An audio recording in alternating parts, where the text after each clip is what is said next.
Boop. All right, so I'll edit it, but let me go grab my coffee and then we can talk a little bit for a second. All right. Hi, and welcome to the Jonny Random Show. Today we are back with a controversial episode that is going to be the subject of CRT, or critical race theory. You are going to be blown away at our insights or infuriated and grab us through the screen and kill us with your hands or feet or whatever you choose. So basically today, so what I'm going to do, and I am just jumping right in here. We don't have a lot of time, so I'm throwing my guest right into the fire here without a lot of warm up. But today we have Matt and Paul, who have been guests on the show. So hopefully you've been watching the show and it'll be familiar. Today we're going to do segments. So the first segment is probably going to be 10, 15 minutes, however long we go. And then you'll just be intro and outro. You can watch the whole entire episode in one go, or you can watch the clips. So just however you choose to do that. But yeah, first things first. What is CRT and what is it not? And I would like to go ahead and start off with Paul, if you don't mind, on what you think CRT is and what you think it's not, and then we'll go to Matt, and then I will throw my thoughts in there. So I've actually taken notes on this and done a modicum of research. And there's a couple of things that need to be defined that all three of these kind of interact with each other in one way or another. So critical race theory is a body of legal scholarship and an academic movement of United States civil rights scholars and activists who seek to examine the intersection of race and American law and to challenge the mainstream American liberal approaches to racial justice. Critical race theory examines social, cultural, and legal issues primarily as they relate to race and racism in the United States. One of the tenets of CRT is that racism and disparate racial outcomes are the result of complex, changing, and often subtle social and institutional dynamics rather than explicit and intentional prejudices of the individual. And if you don't mind, yeah, and it was pretty consistent with other things I looked at. And other no, that's funny because that's what I was going to read as the intro, but I was like, no, I'm just going to jump right in. But so, that's funny. I've got it up in the background. I want to throw a couple of other. Well, that's completely wrong. So yeah. Since it's wrong, we'll cancel that. And no, I'm kidding. Right. I want to throw in a couple of other terms that they'll bounce in and out of this. They'll relate to it. Intersectionality and wokeism. Intersectionality is the intersected nature of social categorization such as race, class, and gender. So think of it as a Venn diagram where multiple different things like that intersect with each other. And then wokeism, it's a term that originated in the United States, which originally means to be alert to racial prejudice and discrimination. The big thing is, this is not a worldview. This is distinct and unique to American culture and the study of American law. Right. Well, I like you said that because that was my question: is what is it and what is it not? So you're saying what it is a legal theory or framework, and what it's not, you're saying is it's not a worldview. If to sum up what you're saying, it's not a worldview because it's unique to the United States, and we can go into where is CRT, where is it not, but we can. Sure, yeah, but I wanted to just I want to go through definitions and defining our terms, because what I've perceived is in this whole conversation is it goes off the rail real fast because they're talking about what it is and what it isn't, but everybody assumes what I'm speaking about, what I'm talking about, what it makes sense to me that it too. So that's why I think it's important for this question. So Matt, go ahead. What is CRT to you, and what do you think it's not? To clarify, a worldview doesn't have to be something that is around the whole world. It can be unique to an area, but at any rate, it is more your view of the world, or your entire way of looking at the world. That's what a worldview is. So I just want to clarify that. But critical race theory is a way to determine what the results of a race will be before it happens. Just kidding. Yeah, I would say that there are two different CRTs that we're likely to be talking about. There's the one that's taught in college. It's an entire theory about how to understand social dynamics.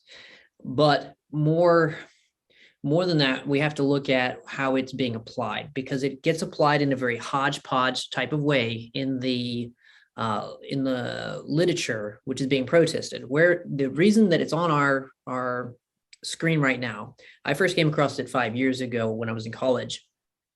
Many people who have been to through different education processes have come into contact with it to some degree or other further back. But the reason it's on our screen right now is because of its integration into school curricula. And that's why it's become a thing. Like it really hadn't made the news until about a year ago, when year and a half, 2 years, when it really started getting a lot of people thinking, like, what is this? Why are they saying these things to our kids? So it's the backing. It is both a whole theory, but it is also at the same time the backing for a particular application to make little changes, micro changes to society through curriculum. So if I'm interpreting this correctly, and I'm just going to like boil down everybody's thing they're saying, so I'm going to boil it down to simple for you. So you're saying that it is a theory and it's also a worldview, basically. No, I'm saying it's a full-fledged theory, but it also has a sort of a folk application. The folk application is what people would understand of it from the little pieces they're getting out of the curricula. That's why if you talk to an academic about critical race theory, they're going to have a full-fleshed idea. And if you talk to somebody who's just experiencing it from the curriculum, they're going to have a very different idea, almost the same way that you do when you have somebody who has studied Christianity and somebody who has just their experience of Christianity. Many times it's a very different understanding. Some other things, like for instance, when in Christianity, a lot of people believe that the Holy Spirit is a force, which is very much not Orthodox Christianity. And they also believe that when people die, they become angels, also not Orthodox Christianity. But those are things that have made it into folk theology. So what you're saying is there's a version of CRT that is in the academic world, and then there's a version of CRT that sort of the common man talks about and knows, and these are separate sort of ideas, but they all kind of originally boiled down to an original idea that was the framework. Doing a poor job of explaining that, but so you're saying that there's two different things, all saying what it is that academic thing, and it's not a worldview. So, all right. So here's my third take, just to confuse everybody even more. And you've come to the Jonny Random Show. So, what CRT is, obviously, it is, as you read, is a body of legal scholarship within the academic movement within the civil rights era. Okay, and what it is not is well, that's a I threw myself a curveball with that question, the way I phrased it, because that's not the way I really want to talk about it. I really don't want to frame it that way.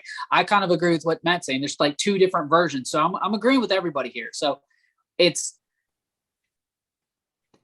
not a worldview, but it gets used. So, okay, let me just use illustration, because I'm getting lost in definitions here. So if it's a hammer, right, you got a hammer, and it's a tool. It's designed to hit things, to build things, to be used as a tool, right? A hammer. We can all agree what it is and where it came from and the history of hammers, right?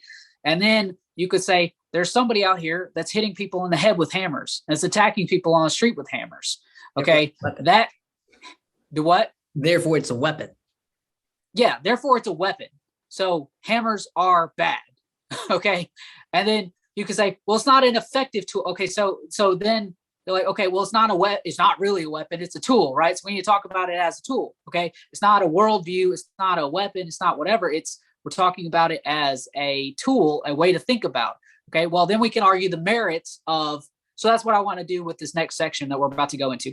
Argue the merits of, is CRT a good or bad as a legal, like what it was intended to do. It's a tool. It's a way of thinking. It's a thought process, right?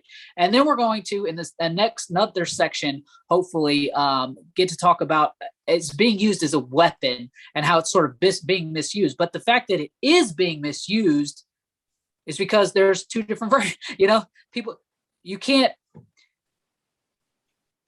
if you won't even accept that it is being used as a weapon, it's hard to have a conversation, right? So a lot of people are saying, okay, it's just a tool, and CRT is just something that is in the academic world, right? Well, I'm saying, well, that's not based on my experiences. I'm seeing it used as a weapon, and it's a weapon, so it's bad, and it should be banned, whatever, from schools. We should not have no hammers in schools. So, yeah. Well, you guys react to that. I would say that you need to flip that metaphor. I feel like, from my understanding of CRT, is that it is a machine gun. It is designed to be a weapon. And so they're taking it into the schools and using it for dartboard. I don't know. It is not something that is conducive as the academic. It's not something that's conducive to good thought. But kind-hearted people are trying to make it address the race problem, because there is a problem with racism, classism, and all of these things. Those things do exist. Crony capitalism does exist. Does it mean every capitalist is a crony? No. Does it mean that crony capitalism is not also benefiting people who dislike capitalism? No. I mean, there's a lot of nuance there, a lot of room for nuance. Yeah. I love it. Paul, you got anything to say on that? So, as the most capitalist person in this conversation, by far the most capitalist person, I reject the notion of crony capitalism. It's not, cronyism has nothing to do with capitalism. True. Just has nothing to do with real capitalism. And I hold that, I agree that CRT is used as a bully club, but probably not in the way you guys see it used. Why haven't we heard about CRT until the last couple of years? I thought I answered that, but go ahead. Well, but you have in college. Mm-hmm. But why hasn't the wider culture heard? Why is it that all of a sudden in the last 2 years, CRT has blown up to be this big thing? I think part of it is Trump lost and the right's scrambling for something to fight about. And the left is giving the right a nifty little straw man to play with, and the right's taking the bait. Do they really need anything to complain about other than just the other things that we're talking about? Yes, I think they want to distract us. The right and left, talk about the political right and left in the United States desperately both equally need a boogeyman. So the left has the culture war to survive. Right. The left has pitched the fireball of critical race theory. Oh, we got to stop that. And so you have all these stupid lawsuits or laws that violate the First Amendment, and you know, half a dozen people can actually properly identify what critical race theory is. I barely can. Well, I think that we've done a good introduction here. Honestly, I think that we've talked about. I think we've laid out the perspectives that are out there and on CRT. So that's going to close out our first segment.